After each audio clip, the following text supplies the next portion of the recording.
ಭಗವಂತನ ಪ್ರತಿಯಾಗಿ ಒಂದು ದಿವ್ಯ ಹಾಗೂ ಶ್ರೇಷ್ಠ ಪ್ರೇಮವಾಗಿದೆ. ಭಗವಂತ ಎಂಬ ಪದದ ಅರ್ಥ ಕಲ್ಯಾಣಕಾರಿಯಾಗಿದೆ. ಭಕ್ತರು ಭಗವಂತನನ್ನು ಜ್ಞಾನ, ಸುಖ, ಶಾಂತಿ, ಧನ ಮತ್ತು ತಮ್ಮ ಇಷ್ಟಾರ್ಥಗಳನ್ನು ಪೂರ್ಣಗೊಳಿಸಿಕೊಳ್ಳಲು ಪೂಜಿಸುತ್ತಾರೆ. ನಮ್ಮೆಲ್ಲರಿಗೂ ತಿಳಿದಿರುವ ಹಾಗೆಯೇ ಭಾರತವು ಒಂದು ಭಕ್ತಿ ಪ್ರಧಾನ ದೇಶವಾಗಿದೆ. ಭಾರತೀಯ ಸಂಸ್ಕೃತಿಯು ಅನೇಕ ಕಥೆಗಳು, ಆಧ್ಯಾತ್ಮಿಕ ರಹಸ್ಯಗಳು ಹಾಗೂ ಅನುಷ್ಠಾನಗಳಿಂದ ತುಂಬಿರುವ ದೇಶವಾಗಿದೆ. ಇಲ್ಲಿ ಅನೇಕ ಪ್ರಕಾರದ ಪರ್ವಗಳು, ಹಬ್ಬಗಳನ್ನು ಆಚರಿಸುತ್ತಾರೆ. ಇದರಲ್ಲಿ ಮುಖ್ಯವಾದುದು ಮಹಾಶಿವರಾತ್ರಿ. ಮಹಾಶಿವರಾತ್ರಿಯನ್ನು ಬೇರೆ ಎಲ್ಲ ಭಕ್ತಿ ಸಾಧನೆಗಿಂತ ಶ್ರೇಷ್ಠ ಹಾಗೂ ವಿಭಿನ್ನ ಎನ್ನುವ ಮಾನ್ಯತೆ ಇದೆ. ಈ ಮಂಗಳಕರವಾದ ದಿನದಂದು ಶಿವ ಮಂತ್ರವನ್ನು ಜಪಿಸುತ್ತಾ ಉಪವಾಸ ಹಾಗೂ ವ್ರತಗಳ ಜೊತೆ ಶಿವನನ್ನು ಪೂಜೆ ಮಾಡಲಾಗುತ್ತದೆ. ಹಾಗಾದರೆ ಬನ್ನಿ, ನೀವುಗಳೆಲ್ಲರೂ ಸಹ ಶಿವರಾತ್ರಿಯ ಆಧ್ಯಾತ್ಮಿಕ ರಹಸ್ಯವನ್ನು ತಿಳಿದುಕೊಂಡು ಪೂರ್ಣ ಶ್ರದ್ಧೆ ಹಾಗೂ ಭಾವನೆಗಳಿಂದ ಆಚರಿಸೋಣ. ಶಿವರಾತ್ರಿಯು ಪರಮಾತ್ಮನ ದಿವ್ಯ ಅವತರಣೆಯ ಹಾಗೂ ದಿವ್ಯ ಕರ್ಮದ ಸ್ಮರಣೀಯ ಹಬ್ಬವಾಗಿದೆ. ಕಾಲಚಕ್ರವು ವಿರಳಗತಿಯಿಂದ ತಿರುಗುತ್ತದೆ. ಭೂತಕಾಲದ ಘಟನೆಗಳು ಕೇವಲ ಸ್ಮೃತಿಯಾಗಿ ಉಳಿದುಕೊಳ್ಳುತ್ತವೆ. ಅದೇ ಸ್ಮೃತಿಗಳನ್ನು ಪುನಃ ಪುನಃ ಜಾಗೃತಗೊಳಿಸಿಕೊಳ್ಳಲು ಕಥೆಗಳು ಹಾಗೂ ಹಬ್ಬಗಳನ್ನು ಆಚರಣೆ ಮಾಡಲಾಗುತ್ತದೆ. ಜನ್ಮ ದಿನಗಳನ್ನು ಕೂಡ ಆಚರಿಸಲಾಗುತ್ತದೆ. ಇದರಲ್ಲಿ ಶ್ರದ್ಧೆ, ಪ್ರೇಮ, ಸ್ನೇಹ ಹಾಗೂ ಸದ್ಭಾವನೆಗಳ ಸಂಪುಟಗಳಿಂದ ತುಂಬಿರುತ್ತವೆ.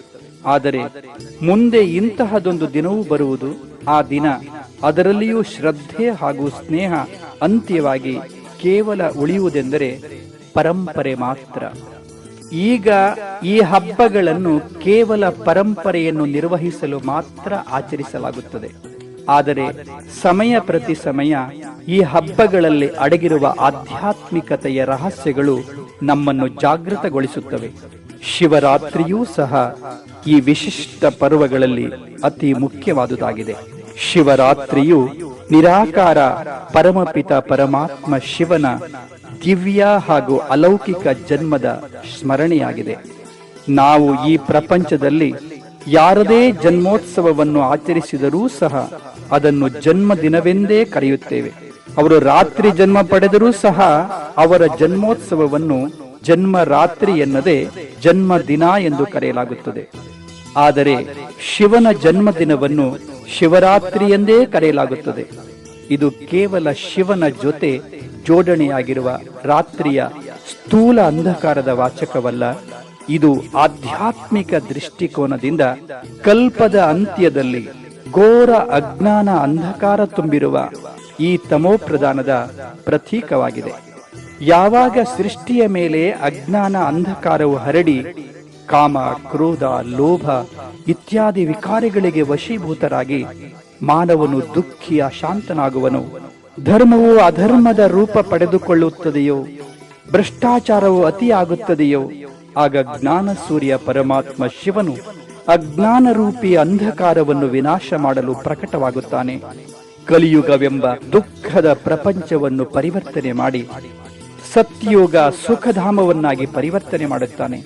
ಸರ್ವ ಸಮರ್ಥ ಪರಂಪಿತ ಪರಮಾತ್ಮನೊಬ್ಬನಲ್ಲದೆ ಬೇರಾರಿಂದಲೂ ಇದನ್ನು ಮಾಡಲು ಸಾಧ್ಯವಿಲ್ಲ. ಪರಮಾತ್ಮನು ಅಜನ್ಮನಾಗಿದ್ದಾನೆ. ಅವನು ಅನ್ಯ ಆತ್ಮರ ಹಾಗೆ ತಾಯಿಯ ಗರ್ಭದಲ್ಲಿ ಜನ್ಮ ಪಡೆಯುವುದಿಲ್ಲ. ಅವನು ಪರಕಾಯ ಪ್ರವೇಶ ಮಾಡುತ್ತಾನೆ, ಅರ್ಥಾತ್ ಸ್ವಯಂಭೂ. ಪರಮಾತ್ಮ ಶಿವನು ಸಾಧಾರಣ ವೃದ್ಧ ತನುವಿನ ಆಧಾರವನ್ನು ಪಡೆಯುತ್ತಾನೆ. ಆ ತನುವಿನ ಹೆಸರೇ ಪ್ರಜಾಪಿತ ಬ್ರಹ್ಮ. ಪರಮಾತ್ಮನು ಪ್ರಜಾಪಿತ ಬ್ರಹ್ಮರವರ ಸಾಕಾರ ಮಾಧ್ಯಮದ ಮುಖಾಂತರ ರುದ್ರ ಜ್ಞಾನ ಯಜ್ಞವನ್ನು ರಚಿಸುತ್ತಾರೆ. ಇದರಲ್ಲಿ ಸಂಪೂರ್ಣ ಅಸುರಿ ಪ್ರಪಂಚವು ವಿನಾಶವಾಗಿ ಬಿಡುತ್ತದೆ. ಈಗ ಪುನಃ ಅದೇ ಸಮಯ, ಅದೇ ಪರಿಸ್ಥಿತಿ, ಅದೇ ರಾತ್ರಿಯಾಗಿ ಮಾನವ ಸಮಾಜದ ಪತನದ ಕೊನೆಯ ಹಂತದಲ್ಲಿದೆ.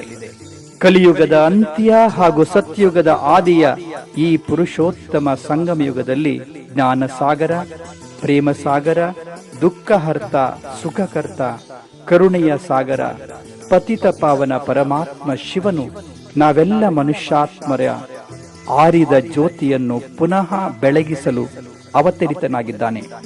ಅವನು ಸಾಕಾರ ಪ್ರಜಾಪಿತ ಬ್ರಹ್ಮನ ಮಾಧ್ಯಮದ ಮುಖಾಂತರ ಸಹಜ ಜ್ಞಾನ ಮತ್ತು ಸಹಜ ರಾಜಯೋಗ ಶಿಕ್ಷಣವನ್ನು ಕೊಟ್ಟು ವಿಕಾರಗಳ ಬಂಧನದಿಂದ ಮುಕ್ತರಾಗಿಸಿ ನಿರ್ವಿಕಾರಿ ಪಾವನ ದೈವಿ ಪದವಿಯನ್ನು ಪ್ರಾಪ್ತಿ ಮಾಡಿಸಿ ದೈವಿ ಸ್ವರಾಜ್ಯವನ್ನು ಪುನಃ ಸ್ಥಾಪನೆ ಮಾಡಲಿದ್ದಾನೆ. ಇದಕ್ಕೋಸ್ಕರ ಪ್ರಜಾಪಿತ ಬ್ರಹ್ಮಕುಮಾರಿ ಈಶ್ವರೀಯ ವಿಶ್ವವಿದ್ಯಾಲಯವು ವಿಶ್ವದಾದ್ಯಂತ 147 ದೇಶಗಳಲ್ಲಿ 10,000ಕ್ಕೂ ಹೆಚ್ಚು ಸೇವಾ ಕೇಂದ್ರಗಳ ಮಾಧ್ಯಮದ ಮುಖಾಂತರ ಮಹಾಶಿವರಾತ್ರಿಯ ಪಾವನ ಹಬ್ಬವನ್ನು ಬಹಳ ವಿಜೃಂಭಣೆಯಿಂದ ಆಚರಿಸಲಾಗುತ್ತಿದೆ. ಬನ್ನಿ, ನಾವು ಸಹ ಇದರಲ್ಲಿ ಪಾಲ್ಗೊಳ್ಳೋಣ. ನಿರ್ವಿಕಾರಿಯಾಗುವ ಪ್ರತಿಜ್ಞೆಯನ್ನು ಮಾಡೋಣ. ಓಂ ತಿ ಓಂ ಶಾಂತಿ, ಓಂ ಶಾಂತಿ.